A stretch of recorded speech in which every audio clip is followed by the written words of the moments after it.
Okay, hi everybody. All three of us in my little bubble, my little Carville world.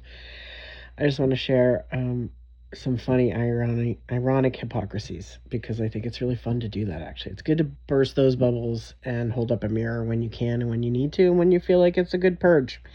So here we go. There are two people, one that I used to follow years ago, and one that I followed for a while and then got bored. And I got bored of both situations. So I'll tell you why I got bored.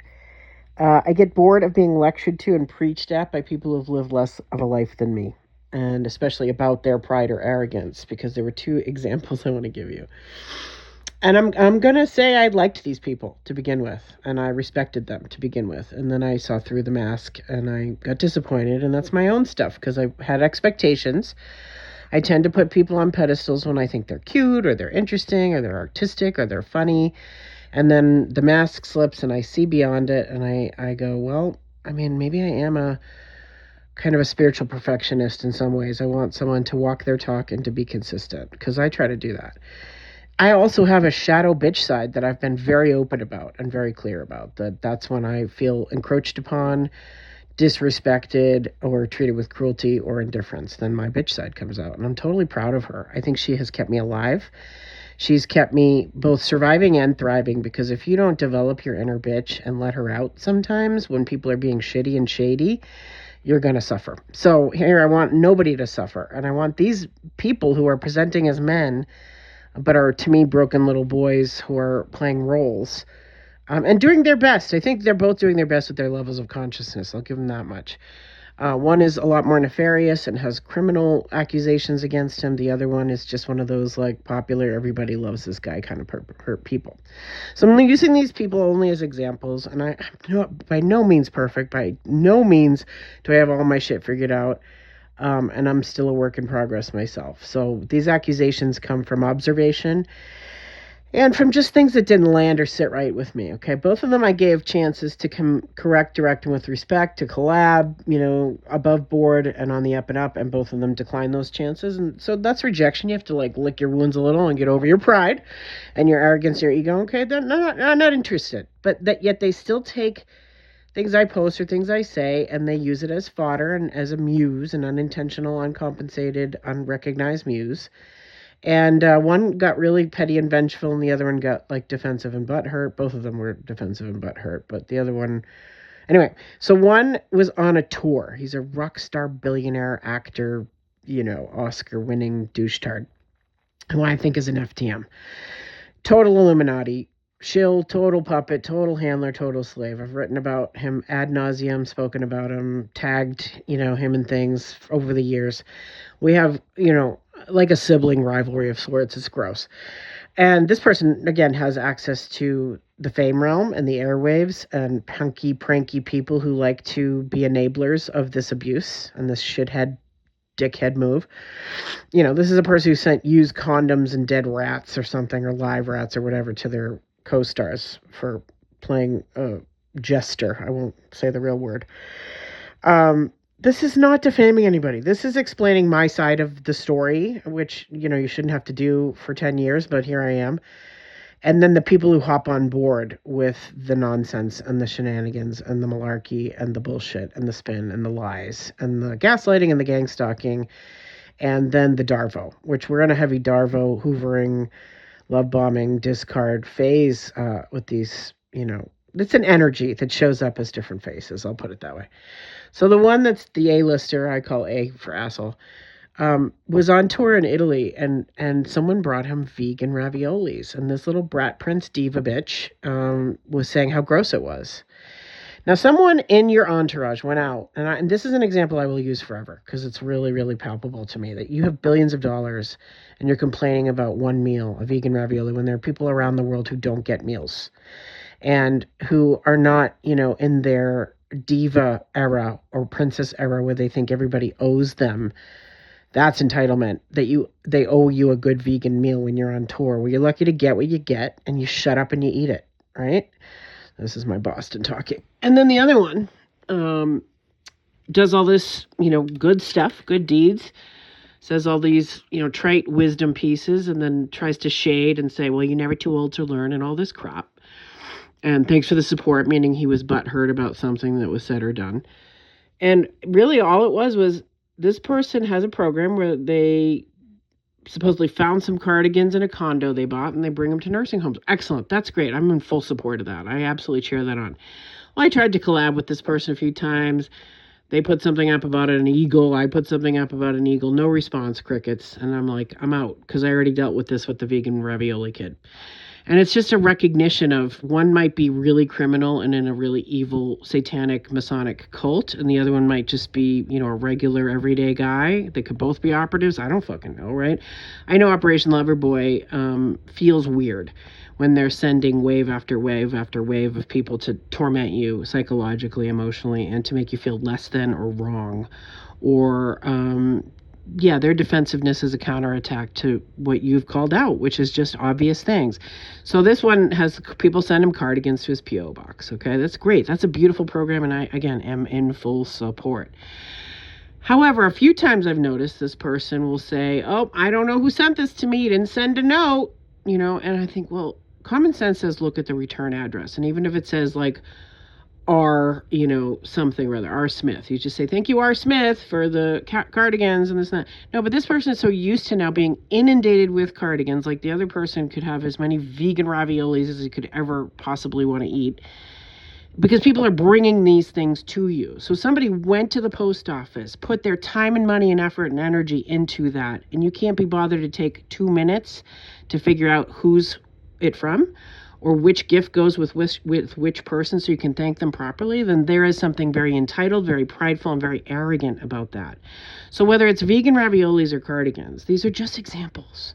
Just examples of how men, especially white men, whether they're young or old, seem to think the world owes them something, and then they want to turn it around on you when you have an attitude and you're not in gratitude because you see that they are dropping the ball on their own gratitude and expressing it properly, or being in alignment and integrity with the things they say.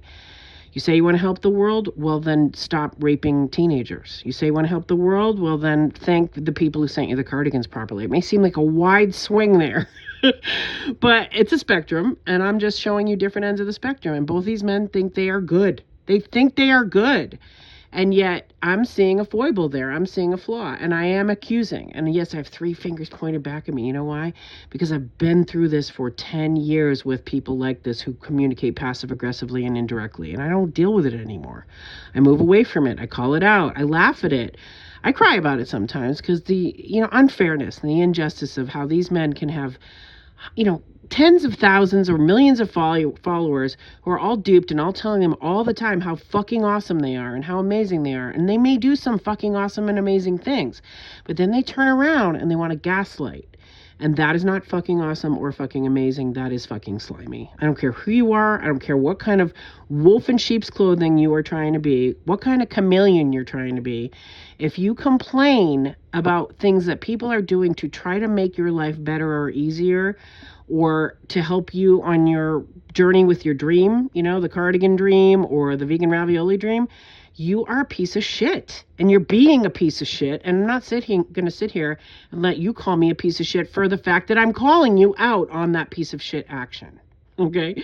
So round and round we go. Round and round and round we go.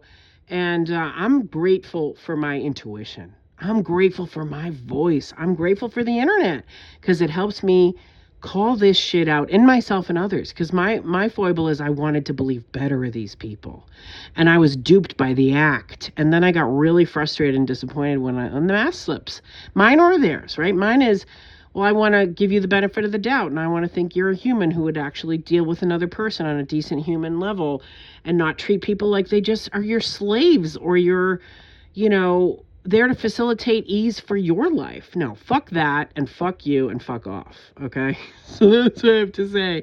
Today is, privilege is real. I have my white female privilege. I have, pretty privilege. I have all these different kinds of privilege. I have education privilege. I have, I've traveled, but I worked my ass off too for those things. I worked and saved and went and traveled on a shoestring, and I barely make rent some months. So I don't want to hear from people who have a house or a condo or a mansion about anything in life, about lecturing me about my choices that I made that led me to where I am, because I don't have people bringing me vegan fucking ravioli or sending me cardigans, and I don't want that. I don't want that because I just don't, right? Like it's performative to me at this point now. It's lost its, initial intent, and it's become something else. It's become a pathway for you to what? Get famous and rich, have more mansions, more bling, more bullshit? No, thank you. So I have an attitude and I have gratitude, and it's awesome to have both. You got to have truth. And if you don't have truth and you don't have honesty and you don't have real decency and integrity and alignment, what are you doing? What are we doing? What is life doing? You're going to go whine and moan to people about how somebody misunderstood you? Then make yourself clearer. Make yourself understood. Don't be shady. Don't be sideways. Don't be sneaky. You want to be understood? You got to be understanding, right? You want to be, do you care more about your image and your reputation, or your honor and your dignity and your integrity and being, who you actually say you are? You say you are who you are. People, you tell us that people say you're exactly who you present yourself to be. I don't believe that. I've seen the inconsistencies. I've seen the anomalies. I've seen the quirks. I've seen it all. I don't wish I could unsee some of it, honestly. But anyway, vegan ravioli, and then someone wanted to wear ravioli shoes to get in the conversation. Like shoes made of ravioli. You spent time to do that. You spent time and energy and creativity to do that. You could have spent with me sitting on a beach. So if you guys want to swirl around and sniff and pretend to sideways flirt and nag and beg and whine and discard and love bomb, don't do it to me. Do not bring that shit my way. Because here's my gratitude. It doesn't work on me. I'm very glad it doesn't work on me. But you will get an attitude if you try it. Because it's not okay. And I don't care what you tell yourself to make it okay. It's just not fucking okay. Operation Loverboy needs to end, needs to die. And all the people that were enablers and helpers and thought you were fun little flying monkeys in the mix, you're going to get your karma. It's coming. So prepare. Not that you really can. Get your vegan ravioli shoes. Get your backwards baseball hats to cover your bald spots. Get your lies and liar friends who hype you up all the time, instead of the one person who's not a yes person who says, no, I see that. That's not cool. That's not okay. Be willing to be corrected. Be willing to be in a growth curve of your own. Because if you're going to point fingers at my pointing fingers, I'm pointing them back, and we're doing the mirror game, and we're doing ping pong. And it may be immature, but I'm so tired of pretending and looking the other way and allowing that kind of behavior in my life. I'm not your doormat. I'm not your punching bag. I'm not your projection screen. I'm not any of those things for you. I'm not even your friend, right? Because you didn't want to be. Because you were too good for that. You were too busy. So if it sounds bitter and cynical, I'm okay with that. I'm okay with whatever attitude comes up and through me, for women, for other people who've been through this shit and didn't have the words and didn't have the chutzpah or the courage, who were cowards like you and communicated like a little wuss. Okay? So I don't have time for the wussies or the pussies. I'm just not into it. I'm not about grabbing them. I'm not about pretending, and I'm not about indirect. I'm about direct and assertive and even aggressive when it's warranted, which it is right now. Because the hypocrisy and ridiculousness of the speeches and the mansplaining, which I really call boy-splaining, because there are no men on this planet, or we would have more men in jail for Epstein. There are no men who stand on business for real. They're just posturing, cosplaying bullshit artists, right? So I've had it. And there it is. There's your rant for the day.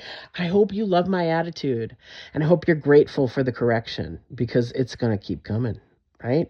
And I'm going to use every example I can. People have, observed. People I've had interactions or crackle or gross sideways gaslighting with. You're going to get called out. You're going to get mirrored, and you're going to get shown. Not because I have vengefulness in me. I don't care. That is the Lord's business, not mine, right? That's a higher pay grade. But it's not my business to sit down and shut up and be a good girl and be nice and be kind to people who keep stepping on my throat. That's not happening. Absolutely not fucking happening. So there we go. There's your 24 cents for the day. Keep the change. Bye.